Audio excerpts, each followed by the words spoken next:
Nós já criamos calendários mestres lá no editor do Power Query, né? A gente pegou a data de uma coluna e depois segmentou entre ano, mês, dia, nome do mês, e agora a gente vai mostrar uma função, né? Na verdade, funções DAX que também podemos chegar nesse mesmo resultado. Ou seja, nós podemos utilizar funções DAX para gerar calendários mestre. Vamos aproveitar o mesmo exercício que a gente estava trabalhando, é a mesma base, por enquanto a gente tem hierarquia e recursos humanos e vamos criar agora uma base de calendário. Para a gente fazer isso, nós vamos em obter dados, mais, outro, e nós vamos escolher uma consulta nula.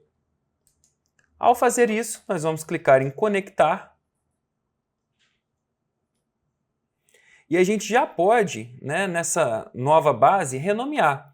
Aqui em propriedades, no cantinho direito, eu posso chamar aqui de base calendário, não precisa colocar espaço nem acento. Muito bem, nossa base está criada. E, inicialmente, nós precisamos colocar a função que também está na sua apostila e também no bloco de notas, então vai para você. Você pode digitar, você pode pesquisar na apostila e você pode pesquisar nesse bloco de notas. Vou colocar a função de data, que vai buscar a primeira data que nós temos no Excel, 1º de janeiro de 1900. Aperto Enter, ele já me retornou. E agora, uma segunda função que nós vamos adicionar vai ser a função que vai listar as datas até a data de hoje. Lembre-se sempre, né, de apertar o botãozinho aqui de FX para adicionar uma etapa. Ctrl C, Ctrl V na fórmula. E pronto, a gente já tem aí todas as datas de 1º de janeiro de 1900 até hoje. Vou ordenar da última para a primeira e não podemos esquecer de aplicar isso como uma tabela. Portanto, eu tenho que apertar aqui para a tabela, então ele converte uma lista em uma tabela. Dou OK na mensagem que vai aparecer na tela e posteriormente vou transformar esses dados em data e vou renomear essa coluna, dando duplo clique e modificando para a data. Posso apertar Enter ou clicar fora. Primeira etapa concluída, nós já temos condições agora de trabalhar no Power BI a partir dessa base que nós acabamos de criar e fazer funções DAX para segmentar esses dados. Para a gente confirmar, vou vir para a página inicial, apertar Fechar e Aplicar e pronto, nós vamos ter a base de dados carregada. Ela vai demorar um pouquinho, deu 45.000 e algumas linhas. E observem que agora a gente tem a base calendário, hierarquia, recursos humanos como base de dados e vamos mudar a nossa visualização para modo de exibição de tela para a partir daqui conseguirmos adicionar as funções DAX. Sempre a gente vai pedir uma nova coluna e essa nova coluna vai ser referente à data. Troquem a base de dados para a base calendário se ela já não estiver selecionada, no meu caso não estava, e nós temos aqui uma única coluna. Se você já quiser fazer uma alteração inicial, você pode alterar o modelo de exibição da data. Ele está com o nome do dia, com o número, né? O número do dia, o mês e o ano.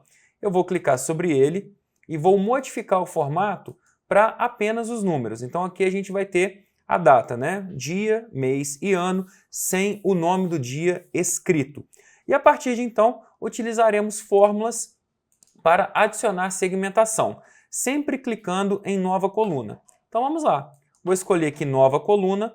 Essa nova coluna eu vou digitar aqui substituindo coluna para ano e lembrando que as nossas funções são em inglês. Portanto, em inglês, ano é year.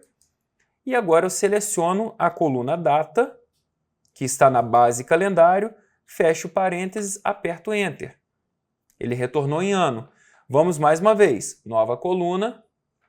Agora, eu vou querer uma coluna para mês. Vou selecionar a coluna data. Digitei, ela já apareceu, base calendário data. Nova coluna adicionada, vou renomear para mês. Mês, em inglês, a gente vai digitar month. É a função. Agora eu seleciono a coluna, base calendário data, fecho parênteses, aperto Enter, já temos a segunda coluna adicionada. E assim a gente vai fazer para dia, que vai ser a próxima segmentação. Eu sempre sugiro que você traga ano, mês e dia, porque você pode querer saber, né? Por exemplo, qual dia mais vende no mês ou qual mês do ano eu tenho mais pedidos. Se um ano nós tivemos um comportamento diferente dos nossos consumidores em relação ao outro e buscar fazer inferências para tomar ações. Então vamos para mais uma. Adicionar coluna. Agora a coluna vai ser de dia. E aí a função day, a coluna data, fecha parênteses, mais uma coluna adicionada de maneira bem tranquila. Agora a gente vai começar a utilizar funções que vão depender de alinhamento, tá? E essas funções que dependem de alinhamento, nós vamos ter que trabalhar de uma outra maneira. Só que antes disso, deixa eu mostrar mais uma coisa aqui que é interessante. Antes de trabalhar aqui com as funções alinhadas que eu acabei de prometer, deixa eu mostrar mais uma maneira aqui de nós adicionarmos uma coluna do dia ou de qualquer outra variação. A gente vai pedir uma nova coluna. Aí nessa nova coluna eu vou colocar aqui dia 2 só para você ver uma nova maneira. E agora eu vou colocar igual e vou digitar a coluna. Base, calendário, data. Observem que ele já aparece aqui as variações. Portanto, ao invés de digitar year, month, day, a gente pode digitar o nome da coluna e aí no nome da coluna ele já abre uma variação do que eu posso esperar. Ano, data, dia, mês, trimestre. Vou colocar essa aqui, trimestre. E vou modificar aqui, ao invés de dia, vou colocar trimestre para a gente gerar algo que já agregue valor para a gente. E aperto Enter. Então olha que interessante. Eu posso, tanto a partir da digitação da função, que é o nome do período correspondente, ou eu posso selecionar a coluna e a partir da seleção dessa coluna escolher qual variação eu quero, se é ano, mês, dia. Essa é uma função bem legal também que a gente pode explorar e na sua apostila também tem esse detalhamento. Agora sim, vamos fazer o que eu prometi, que é trabalhar com uma função alinhada dentro das datas. Vou mais uma vez pedir uma nova coluna. O nosso objetivo com essa nova coluna alinhada vai ser descobrir o último dia do mês. Isso pode ser muito importante na área contábil. Então vamos lá. Eu vou colocar aqui, ao invés de coluna, vou digitar dias do mês. E vou trabalhar com a função alinhada. Vamos começar digitando a variação de dia, que é o day, e dentro dela nós vamos escolher month, ou seja, se a gente for ver as iniciais, seria end of month, ou o último dia do mês. E agora nós vamos escolher a data, que é o calendário base, e vou escolher ponto e vírgula 0, para que eu retorne em uma informação precisa. Vou fechar esses dois parênteses que foram abertos, e agora ele retorna para mim qual que é o último dia do mês. Por exemplo, mês 9, o último dia é dia 30. Vamos testar outro? Mês 8, o último dia é o dia 31. Aqui para a nossa base de calendário, nós já temos informações suficientes. A gente já tem a data, o ano, o mês, o dia, o trimestre e o número de dias de cada mês. Mas vou te mostrar numa outra base uma funcionalidade bem interessante que lá no Excel é uma função escondida, mas aqui no Power BI ela está bem clara, está bem nítida para a gente. Vamos sair da base calendário e vamos para a base recursos humanos. Nós vamos querer saber a idade dos funcionários. Em vez da idade dos funcionários, você também poderia descobrir há quanto tempo que essas pessoas estão na empresa. Portanto, sempre que você quiser comparar uma data inicial com uma final, a função que a gente vai utilizar é a DateDiff. Lá no Excel é DataDiff. Tem uma pequena diferença aqui de sintaxe, mas os objetivos são os mesmos. Então, olha o que a gente vai fazer. Nós temos na nossa base de recursos humanos a data de nascimento dos colaboradores. Poderia ser a data de admissão e a gente comparar com a data de hoje para saber há quanto tempo eles estão na empresa. Mas nós vamos, no final aqui da nossa base, criar uma nova coluna. E aí, nessa nova coluna, nós vamos chamar de idade. E em idade, nós vamos digitar a função datediff e vamos escolher a data de nascimento.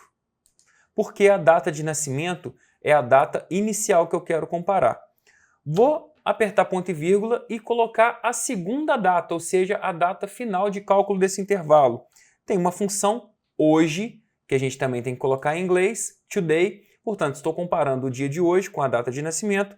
E por último, como que eu quero esse retorno? Eu quero saber essa resposta em número de dias, número de horas, número de minutos? Não, eu quero em número de anos.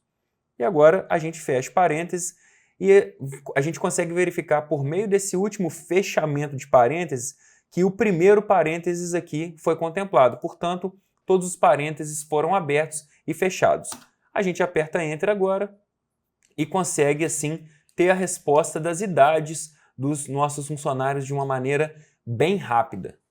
Você observou até aqui que sempre quando a gente está trabalhando, né, com as funções DAX, nós estamos trabalhando com o modo de exibição de tabela. Funciona em exibição de relatório, mas nós já vimos que você não consegue ver as outras colunas e aí fica difícil comparar as informações obtidas por meio delas. Para a gente finalizar com essas novas colunas que foram, a gente adicionou uma coluna na base de recursos, na base de dados de recursos humanos, a gente criou uma base calendário, mas para que a gente possa finalizar, nós temos que vincular essa base calendário que acabou de ser criado com a nossa base inicial de recursos humanos. Então observem, nós temos aqui a tabela fato de recursos humanos, nós temos uma outra de hierarquia e temos uma base calendário que foi criada, que eu posso aumentar aqui também o seu tamanho de exposição, e aí tem ano, data, dia, dia do mês, mês e trimestre que foram adicionados, e vou criar uma relação. E essa relação do calendário vai ser em relação à base de recursos humanos, em relação à data. Então eu posso click and drop, né, segurar e arrastar para a data, e aí eu tenho que pesquisar o campo exatamente aqui que faz relação, eu vou buscar aqui com data de nascimento. Então você tem que buscar informações que sejam similares e a gente conseguiu observar aqui que foi feita uma relação de 1 para muitos. Portanto, isso está correto. Na base calendário, cada linha tem uma data apenas. Na base de recursos humanos, eu posso ter múltiplas linhas em que datas foram repetidas. Para a gente finalizar mesmo, é importante que você consulte na sua apostila que você vai ter uma série de outras funções de data e hora, como calendário, data, diário, demorar, mês, entre outras, e é uma tabelinha que você tem tanto o nome da função quanto a explicação. Vale muito a pena, à medida que você for trabalhando com o Power BI e quiser respostas relativas a datas, saber que o Power BI te entrega estas e outras funcionalidades. Não se esqueça, vamos salvar o arquivo aqui e eu te espero na próxima lição.